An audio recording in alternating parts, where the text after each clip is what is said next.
দেখো পিৎজাটা তো বানানো হয়ে গেছে আর কেটেও নিয়েছি, পিস করে কেটে নিয়েছি, এবারে খাবো।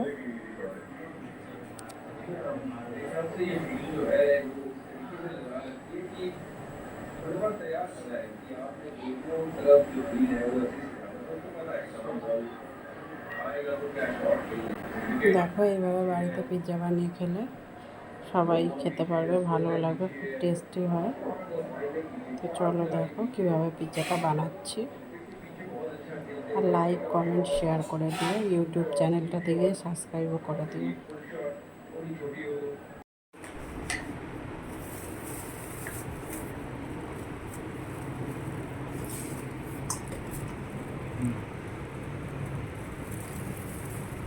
দেখো বন্ধুরা, এর আগেও দুবার আমি পিৎজা বানিয়েছি বাড়িতে, ছেলের খুব পছন্দ, আবার পিৎজা বানাতে বলছে। দেখো আমি ডোটা সবার প্রথমে বানিয়ে নেব, আর ডোটা বানিয়ে কম করে 3 থেকে 4 ঘন্টা যদি রেখে দেওয়া যায় তাহলে পিৎজার স্বাদটা খুব ভালো হয় আর ফুলেও ভালো। পিৎজার যে রুটিটা হবে সেটা খুব ভালো ফুলবে।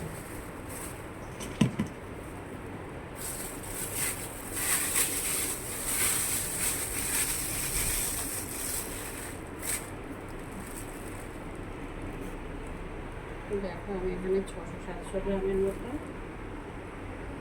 ময়দা নিয়ে নিয়েছি।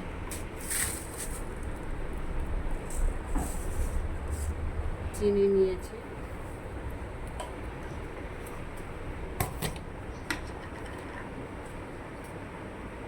লবণ নিয়ে নিচ্ছি,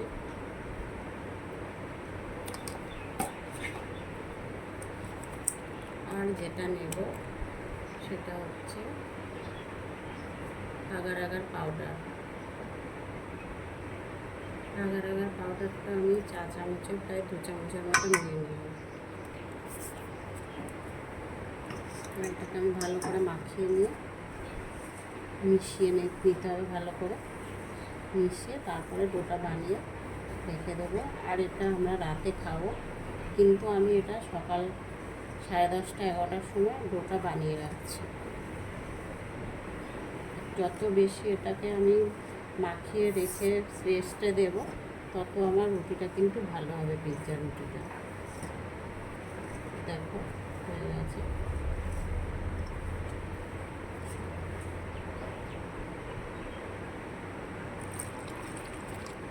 আর ডোটা কিন্তু একটু শক্ত শক্ত মাখাতে হবে, বেশি পাতলা করলে হবে না, একটু শক্ত মতন ডোটা বানাতে হবে।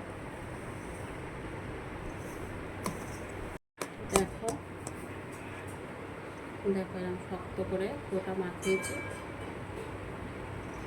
শক্ত করে মাখাতে হবে। এটা এখন আমি অনেকক্ষণ প্রায় 6 ঘন্টারও বেশি রেখে দেবো, তারপরে এটা রাতে বানাবো। 6 ঘন্টা 10 ঘন্টা হবে তুমি যখন এসে করবে, ভালো হবে না তাতে? যতক্ষণ থাকবে। তো দেখো বন্ধুরা, যে ডোটা আমি বানিয়ে রেখেছিলাম সেই ডোটা এখন বেলেও নিয়েছি, পিৎজা বানাবো বলে বেলে নিয়েছি। আর এখানে দেখো আমি একটা টমেটো কুচিয়ে নিয়েছি, পেঁয়াজ কুচিয়ে নিয়েছি, ক্যাপসিকাম কুচিয়ে নিয়েছি, পপকর্ন নিয়ে নিয়েছি, এটা কর্ন যেটা বলে সেই কর্নটা নিয়ে নিয়েছি, আর একটু পনির কুচিয়ে নিয়েছি। দেখো এগুলো কুচিয়ে নিয়েছি। এবারে চলো এটা আমি গ্যাসে বসিয়ে দেব। আর একজন দেখো চিংড়ি মাছ কাটছে, কালকের মালাইকারি খাবে বলে বাজারে গেছিলো, চিংড়ি মাছ নিয়ে এসছে, মালাইকারিটা কাল রান্না হবে। চলো পিৎজাটা বসিয়ে দিই। আর পিৎজাটা আমাদের হচ্ছে এটা রাতের খাবার, আমরা রাতে এটা খেলে আর কোনো ভাত রুটি কিছুই খাবো না, এটাই খাবো, এটাই আমাদের রাতের হচ্ছে খাবার, খেয়ে আর ঘুমাবো। চলো এটা বসিয়ে দিই।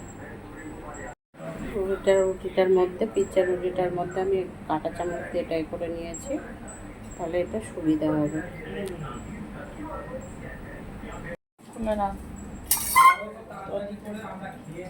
তো দেখো আমি এখানে এক পাশ সেঁকে নিয়েছে, এটা একটু হালকা করে করে নিয়েছি। এবার এখানে একটা দিয়ে দেবো মেয়োনিজ আর একটু কিষান সস নিয়ে নিয়েছি, নিয়ে এটা ভালো করে করে দিচ্ছি।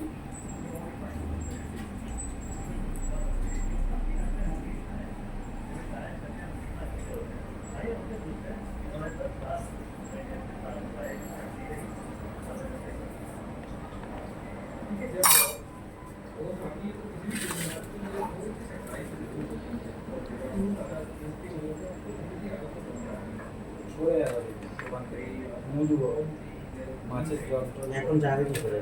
দাদা এখন করো না, পরে মুছবে।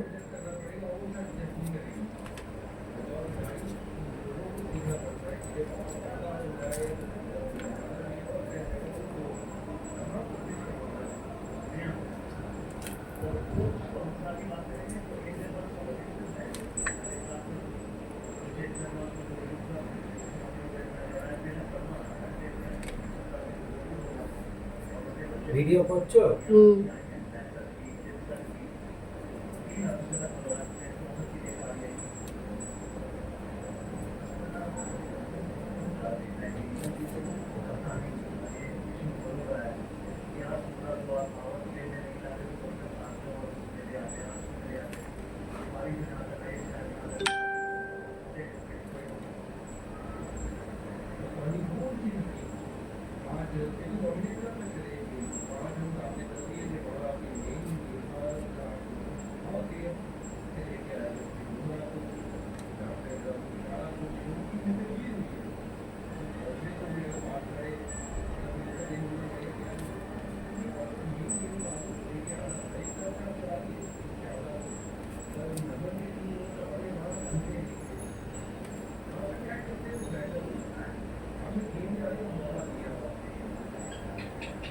ও ওটা দে, চেষ্টা কর।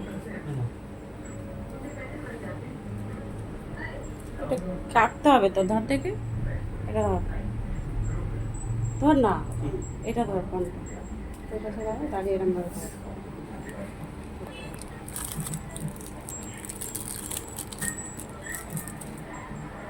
নাকি এটা ইয়ে আছে?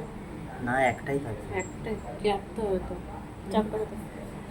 কাটতে হবে না, এমনি সামনে একটা ওরম ভাবে দিলে হবে না তো, কেন? একটা জায়গায় যাবে, একটু ছড়িয়ে দিই। এটা একটা অল্প, আরো একটা নিয়ে ওর উপর দিয়ে দাও, দুটো তিনটে দাও। দেবো এরম ভাবে?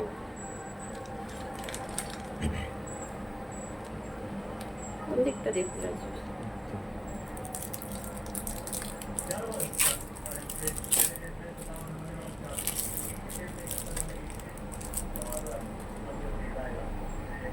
আর দেবো? হ্যাঁ, একটা দেবো?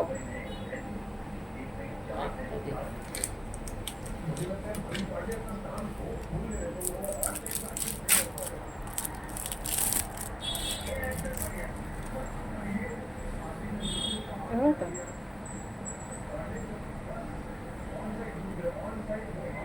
বেগুন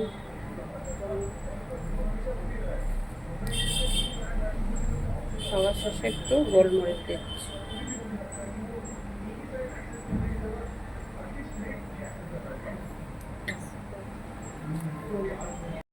দেখো, আগেরটায় চিজগুলো গোটা গোটা দিয়েছিলাম, আর এটাতে একটু ছোট ছোট করে কেটে কেটে দিয়েছি, একটু আলাদা করে এটা সাজিয়েছি। ওটা একটু বড় বড় চিজ পুরো গোটা গোটা দিয়ে দিয়েছি, আর এটা একটু আজকে দুটো একসাথে পিৎজা বানাচ্ছি।